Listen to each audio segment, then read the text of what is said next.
महाराष्ट्राच्या राजकारणाचं समीकरण अर्थात गणित सोडवता सोडवता महाविकास आघाडी ही काही वेगळ्याच ट्रॅकवरती चालले का? किंवा भाजपा जो काही महाराष्ट्रामध्ये स्ट्रॉंग पक्ष किंवा जो सत्तेत असणारा पक्ष महाराष्ट्रामध्ये आता महाविकास आघाडीला डॅमेज करू शकतो का? अर्थात महाविकास आघाडी जी काही चार पक्षांना एकत्र घेऊन जी काही घटक पक्ष मैत्री पक्षाला सोबत घेऊन चालली आहे, परंतु काही दिवसापासून जागा वाटपाच्या निर्णयावरती ठोस भूमिका येथे आपल्याला घेताना सुद्धा महाविकास आघाडी ही दिसत सुद्धा नाही. परंतु याचाच फायदा हा भाजपाला होतोय का? भाजप हा जरी सत्तेमधला पक्ष जरी असेल तरी सुद्धा याच्या अगोदर शिवसेना आणि भाजप अशी युती ही महाराष्ट्रामध्ये आपल्याला दिसली. महायुती आणि महाविकास आघाडी याच्या अगोदर सुद्धा लढत झाली होती, परंतु शिवसेना ही त्यावेळेला महायुतीमधून अर्थात भाजप बरोबर राहून ही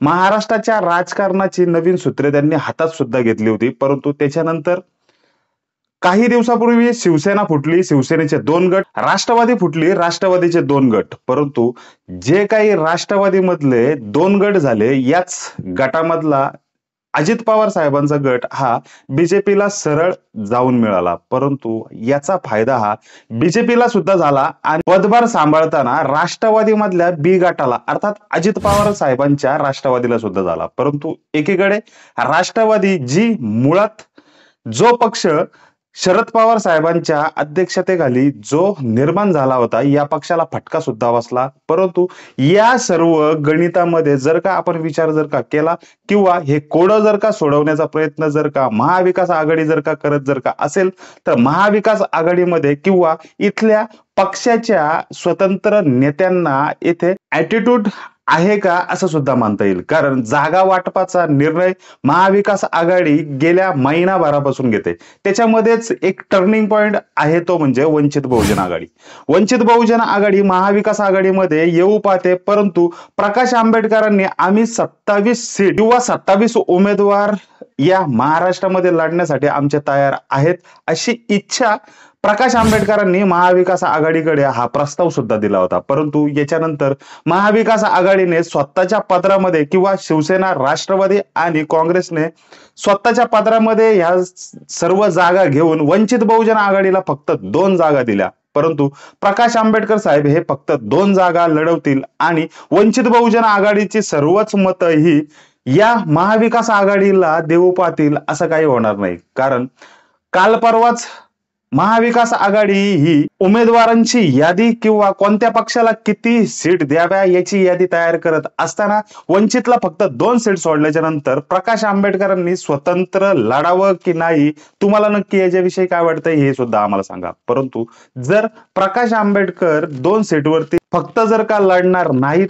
तर मग ते बीजेपी बरोबर जातील का? कारण राष्ट्रवादाचा आणि हिंदुत्वाचा मुद्दा जर का सोडला किंवा जर भाजपमध्ये असणारा RSS किंवा सनातन धर्माची मतं आणि RSS ला घेऊन भाजप जर का चालत जर का असेल, तर वंचित बहुजन आघाडीचे सर्वेसर्व आदरणीय प्रकाश आंबेडकर हे भाजप बरोबर जातील का? परंतु भाजप बरोबर जरी गेले नाहीत तरी वंचित बहुजन आघाडी ही एकटी लढेल, महाविकास आघाडी सुद्धा लढेल. परंतु याचा फटका वंचित हा दोन्ही पक्षांना देऊ शकतो. अर्थात बीजेपीला सुद्धा याचा फटका बसू शकतो. परंतु वंचित बहुजन आघाडीकडून बीजेपीला जेवढा फटका बसणार नाही तेवढाच महाविकास आघाडीला बसेल. कारण महाविकास आघाडीमधला मग काँग्रेस पक्ष असू दे किंवा राष्ट्रवादी असू दे किंवा मग शिवसेना असू दे, तिन्ही पक्षांची इथे गोची चालली आहे किंवा ते अडकले सुद्धा आहेत. कारण हे कोड महाविकास आघाडीमधले तिन्ही पक्ष सोडू शकत नाहीत.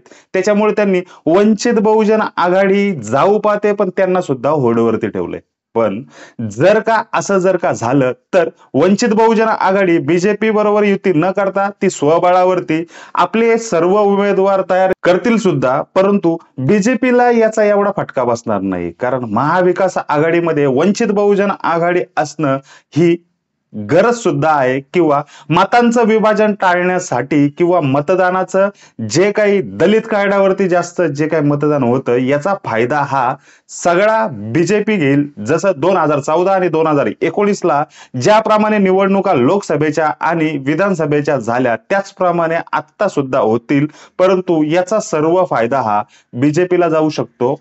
कारण वंचित बहुजन आघाडीची मतं ही जशी 2014ला ठामपणे होती किंवा 2019ला जशी ठामपणे होती, तशीच आता 2024च्या लोकसभा आणि विधानसभेच्या निवडणुकीला सुद्धा वंचितची मतं ही ठाम असतील. परंतु हा सर्व फटका याच महाविकास आघाडीला बसू शकतो. त्याच्यामुळे जर का महाविकास आघाडीमध्ये जर आता प्रकाश आंबेडकरांची ताकद जर का जास्त जर का असेल, कारण वंचित बहुजन आघाडी पक्ष हा फुटलेला नाही किंवा त्यांचे उमेदवार किंवा त्यांचे कार्यकर्ते वेगवेगळ्या पक्षामध्ये जात नाहीत किंवा बीजेपी मध्ये सुद्धा जात नाहीत, परंतु काँग्रेसचे कितीतरी नेते, कितीतरी कार्यकर्ते, तसेच शिवसेनेचे कितीतरी कार्यकर्ते आणि नेते, तसेच राष्ट्रवादीचे कितीतरी नेते हे बीजेपीला जाऊन मिळतात. त्याच्यामुळे येथे तिन्ही पक्षाचं खच्चीकरण होत असताना वंचित बहुजन आघाडी येथे जोर सुद्धा लावेल आणि जिंकेल सुद्धा. परंतु येथे महाविकास आघाडीतल्या बिघाडीमुळे थेट फायदा हा बीजेपीलाच होईल.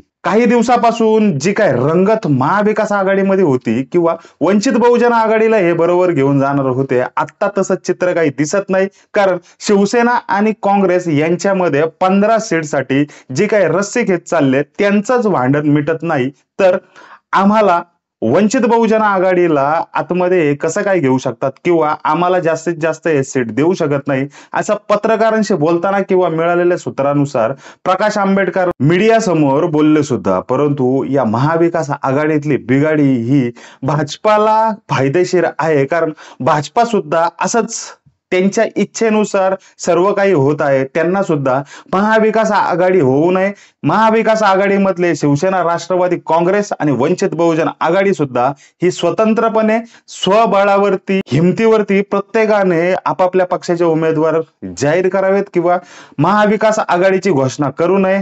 परंतु याचा फायदा हा आता सुद्धा बीजेपीलाच जाईल. त्याच्यामुळे आता सत्तेमध्ये असणारा बीजेपी पक्ष हा कितीतरी कार्यकर्त्यांना किंवा वेगवेगळ्या धाटणीच्या, वेगवेगळ्या विचारांच्या आणि ज्यांचं आयुष्य एकाच पक्षामध्ये गेलं, ज्यांना नाव, प्रसिद्धी आणि पैसा सर्व काही मिळालं, पद सुद्धा मिळालं, अशा मोठमोठ्या नेत्यांना सुद्धा, एक्झाम्पल अशोक चव्हाण साहेब यांना सुद्धा याच भाजपाने आपल्या गळाला सुद्धा लावलं. 12 मार्च नंतर या आचारसंहिता लागतील सुद्धा, परंतु लोकसभा आणि विधानसभा तोंडावरती असताना सुद्धा महाविकास आघाडीमध्ये काही निर्णय होत नाही किंवा शिवसेना आणि काँग्रेस यांच्यामधली भांडणं संपत नाहीत.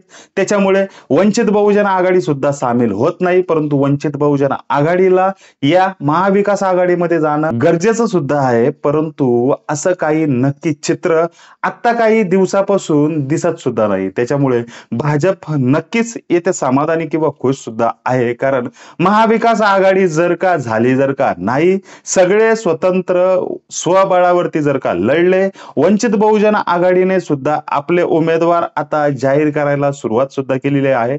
त्याच्यामुळे वंचित बहुजन आघाडी सुद्धा स्वबळावरती लढेल आणि हे बाकीचे पक्ष सुद्धा जर का स्वबळावरती जर का लढले, तर याचा सर्वात मोठा फायदा हा 100% बीजेपीला होईल आणि होईलच. नक्की याविषयी तुम्हाला काय वाटतंय? बीजेपी महाराष्ट्रामध्ये जिंकेल का? वंचित बहुजन आघाडी स्वबळावरती लढेल का? शिवसेना, राष्ट्रवादी काँग्रेस आणि काँग्रेस हे सुद्धा स्वबळावरती लढतील का? महाविकास आघाडीतल्या या बिघाडीमुळे भाजपाला फायदा होतोय का, होईल का? तुम्हाला नक्की काय वाटतंय?